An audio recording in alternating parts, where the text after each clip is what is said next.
seeing true and real change. Amen. That's only God. Yes, it is. As I told Sister I said I did have a little short sermon that God gave me something a few months ago, and I've been, poking and stabbing at it, but I guess today's the day to share it with. All right. Amen. Praise the Lord. If you have your Bibles on, you can turn to the book of Mark, the 2nd chapter.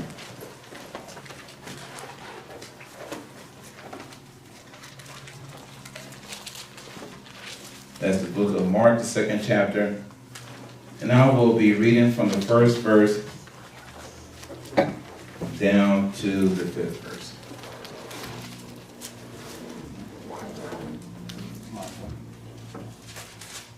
And the word of God reads, it said, "And again, he," meaning Jesus, "entered Capernaum after some days, and it was heard that he was in the house. Immediately many gathered together, so that there was no longer room to receive them, not even near the door. And he preached the word to them. Then they came to him, bringing a paralytic who was carried by 4 men. And when they could not come near him because of the crowd, they uncovered the roof where he was. So when they had broken through, they let down the bed on which the paralytic was lying. When Jesus saw their faith, he said to the paralytic, 'Son, your sins are forgiven.'" Amen. Amen. Amen. Praise the Lord. I grew up, back in the 80s, I listened to rap music. It was the beginning of rap music. We have, Run DMC. But my favorite group at that time was Houdini. I love Houdini. They had songs like 5 Minutes of Funk, funky beat and everything. But one of the songs that was really prolific was called Friends. They say, "Friends, how many of us have them?" Y'all gonna rap, "Friends, ones we can depend on. Friends, how many of us have them?" And the thing is, when God told me about this, this whole thing about 4 friends, that song came to my mind because I was wondering, how many friends do we really have in life? How many friends do we truly have, or people within the church who will see us sick and will actually do something? Wow. Because there's people in the church, they would rather have, talk about us, gossip, whatever.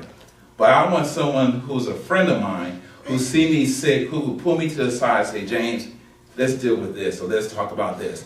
Give me a friend who would say, "Okay, let me just, as these 4 guys did, bring them to Jesus, will bring me, to the Word of God.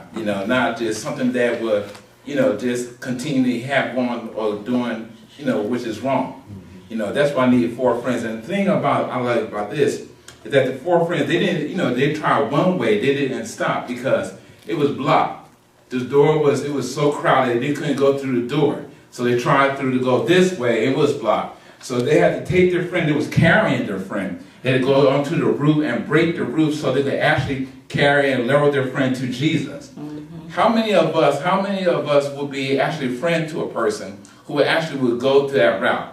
Because sometimes I'll admit myself, I'm like, if you don't want to listen to me one first time, I'm like, well, okay, bump you, But God don't want that. God wants to say, hey, sometimes we just going to have to be patient with people and be compassionate towards them. And so, okay, carry them, even though, they will be, get on our last nerves, but he wants to carry us to carry them to God. Yeah. So that's just a short sermon that, I'm going to be working on this. But I want to know how many of us will actually be friends to someone who is sick, who is down, to carry them to Jesus. And how many of us do have friends in our own circle who will carry us to Jesus when we are sick? Amen. Amen. Praise the Lord.